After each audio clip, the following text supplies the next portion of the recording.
Edson adalah salah seorang tokoh penting dalam sejarah pergerakan Advent yang kemudian berkembang menjadi Gereja Masehi Advent Hari Ketujuh.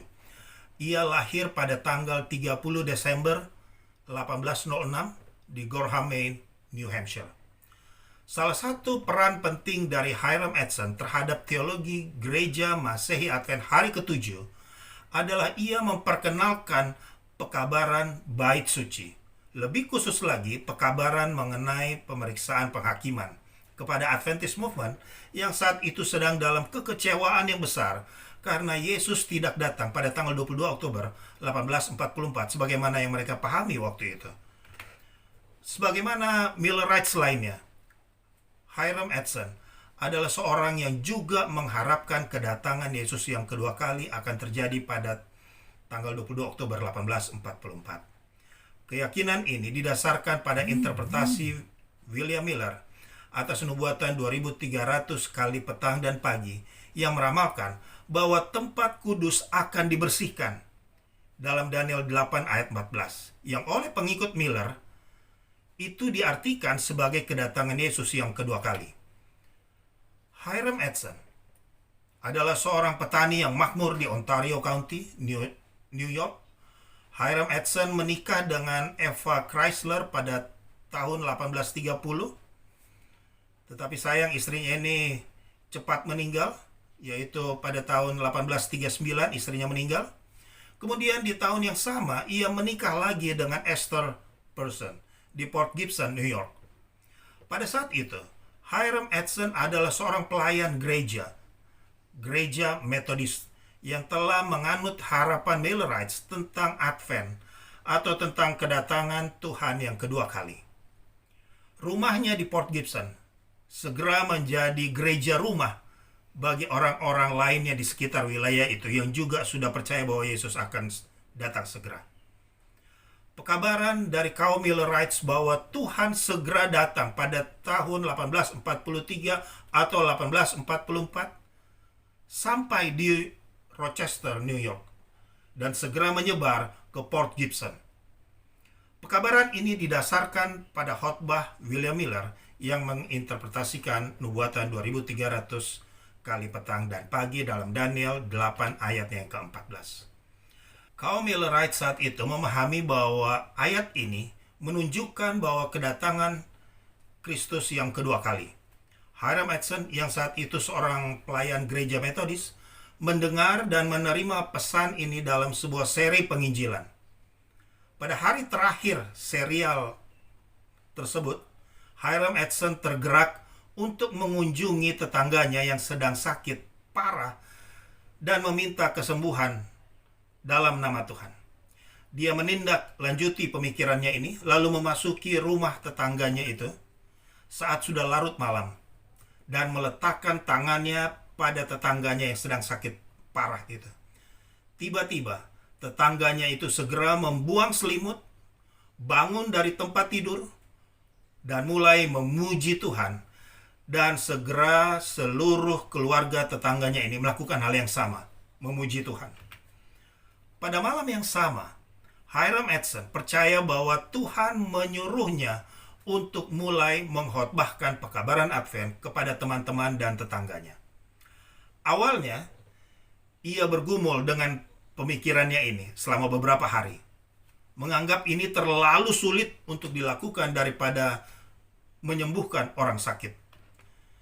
Tetapi kemudian ia bertindak dan berdasarkan keyakinannya dan segera 300 sampai 400 orang tetangganya juga menerima pekabaran Advent ini.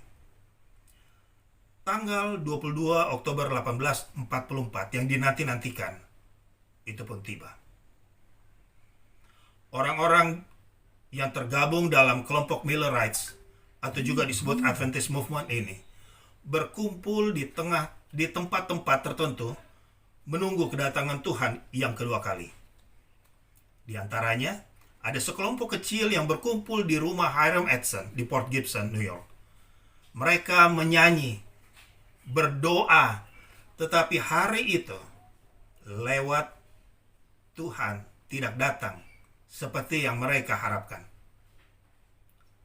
Suatu kekecewaan yang besar melanda seluruh Millerites waktu itu. Dan suatu kesedihan yang mendalam melanda seluruh Adventist movement waktu itu. Hiram Edson berkata, harapan dan harapan terindah kami hancur, dan tangisan seperti itu datang kepada kami seperti yang belum pernah kami alami sebelumnya. Tampaknya kehilangan semua teman di dunia ini tidak dapat dibandingkan dengan kekecewaan kami. Kami menangis dan menangis sampai fajar menyingsing.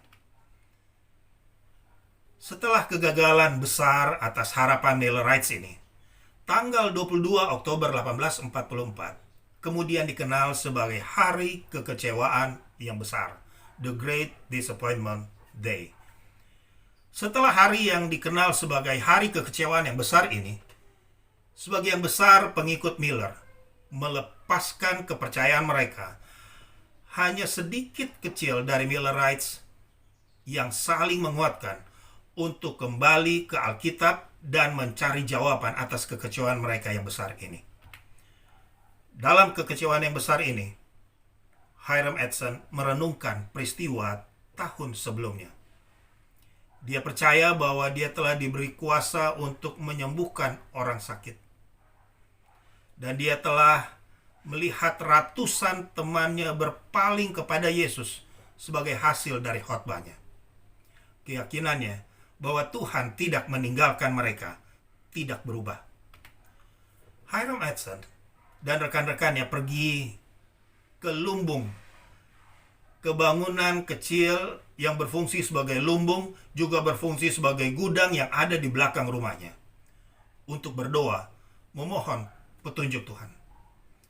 Kemudian, setelah makan pagi, tanggal 23 Oktober 1844, sehari setelah hari kekecewaan itu, Hiram Edson menyarankan agar dia dan beberapa temannya pergi mengunjungi orang lain sesama Millerites untuk menyemangati mereka. Pada pagi itu, tanggal 23 Oktober 1844, dengan maksud ingin menguatkan rekan sesama Millerites terdekat mereka, Hiram Edson bersama seorang rekannya berjalan melewati ladang jagung miliknya untuk menghindari ejekan dari para tetangga. Sementara melintasi ladang jagung itu, Hiram Edson tiba-tiba berhenti, seolah-olah ada tangan yang menyentuh bahunya. Saat ia mengangkat wajahnya ke atas dan memandang ke langit, ia melihat Ka'bah di surga, dan Yesus sebagai imam besar berpindah dari bilik kudus ke bilik yang maha kudus. Dalam buku Origin and History of Seventh-day Adventist halaman 101, dicatatkan mengenai pencerahan yang didapatnya itu. Hiram Edson berkata, ketika melewati ladang yang luas, saya berhenti di tengahnya. Surga tampak terbuka bagi pandangan saya, dan saya melihat dengan jelas bahwa bukannya imam besar kita yang keluar dari ruang maha kudus, dari Ka'bah surgawi, untuk datang ke bumi ini pada hari ke-10 bulan ke-7, pada akhir 2300 petang dan pagi. Dia untuk pertama kalinya masuk pada hari itu ke bagian kedua dari tempat kudus itu. Dan dia memulai suatu pekerjaan untuk dikerjakan di tempat yang maha kudus itu sebelum ia datang ke bumi ini. Hiram Edson mendapatkan pencerahan bahwa perhitungan tahun yang mereka buat selama ini sehubungan dengan 2300 kali petang dan pagi dalam Daniel 8 ayat 12 adalah benar. Tetapi mereka salah dalam menginterpretasikan peristiwanya. Akhirnya dari nubuatan 2300 kali petang dan pagi bukanlah mengenai kedatangan Yesus yang kedua kali, tetapi mengenai berpindahnya pelayanan Yesus dari bilik yang kudus ke bilik yang maha kudus di Ka'bah surga. Hal ini adalah mengenai awal dari penghakiman terakhir. Kelompok kecil yang tetap percaya bahwa Yesus akan datang segera ini, kemudian disadarkan bahwa tanggal kedatangan Tuhan yang kedua kali adalah sesuatu yang tidak dinyatakan dalam Alkitab. Rekannya yang baru menyadari bahwa Hiram Edson tertinggal di belakangnya berseru, "Saudara Edson, mengapa engkau berhenti?" Dan Hiram Edson menjawab, "Tuhan telah menjawab doa kita tadi pagi." Sesampainya ia di rumah, ia segera berdoa dan membuka Alkitabnya untuk mendapatkan petunjuk-petunjuk sehubungan dengan apa yang baru saja ia lihat di ladang jagung tadi. Dan ia mendapatkan petunjuk-petunjuk sehubungan dengan hal ini dari Ibrani pasal 8. Hiram Edson kemudian berbagi pemahaman barunya ini dengan orang-orang yang ada di sekitarnya. Terutama, ia mempelajarinya dengan dua sahabatnya di daerah itu, yaitu O.R.L. Kreutzer dan Franklin B. Hahn, yang kemudian mereka menerbitkan temuan mereka tadi itu dalam suatu tulisan dengan judul Day Dawn. Bahkan, makalah yang berjudul Day Dawn ini kemudian muncul di koran Daystar terbitan tanggal 15 April 1845 dan muncul kembali di terbitan tanggal 7 Februari 1846. Selama bertahun-tahun, Hiram Edson melanjutkan pelayanannya sebagai pengkhotbah awam.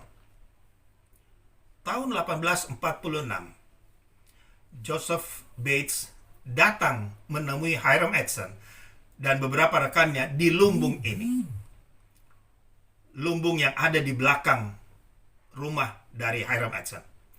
Joseph Bates datang untuk membagikan pekabaran Sabat kepada Hiram Edson dan juga rekan-rekannya. Setelah Joseph Bates menyampaikan kebenaran Sabat ini, Hiram Edson mengatakan, "Saudara Bates, ini adalah terang dan kebenaran. Hari ketujuh adalah hari Sabat, dan saya bersama Anda untuk memeliharanya." Kreutzer dan juga Hahn kemudian menerima kebenaran Sabat ini pula. Pada tahun 1850, Hiram Edson menjual pertaniannya di Port Gibson untuk membantu mendukung pekabaran Sabat, dan menjual lahan pertaniannya yang lain lagi di Port Byron, New York, untuk membantu James White agar dapat membeli mesin cetak di Rochester.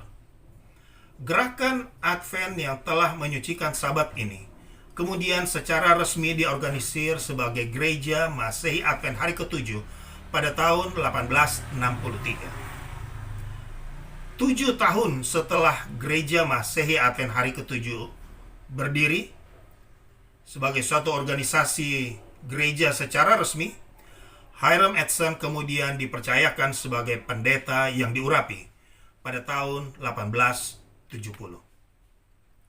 Kemudian setelah 12 tahun melayani sebagai pendeta Gereja Masehi Advent hari ke-7, pendeta Hiram Edson meninggal pada tanggal 8 Januari 1882 di East Palermo. Jelas dalam kehidupan Hiram Edson kita melihat bahwa Allah tidak pernah meninggalkan ciptaannya. Ia memiliki rencana bagi umatnya. Bahkan dalam buku Life Sketches halaman 194, Nyonya Ellen G. White menuliskan, "Kita tidak perlu takut akan masa depan, kecuali kita melupakan cara Tuhan memimpin kita dan ajarannya dalam sejarah masa lalu kita."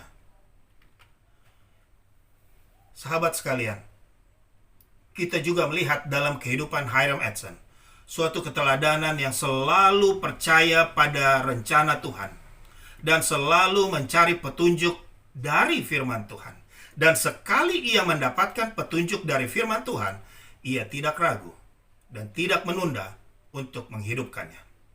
Bahkan ia rela untuk mengorbankan hartanya demi menunjang penyebaran firman Tuhan pada orang banyak. Bagaimana dengan kita?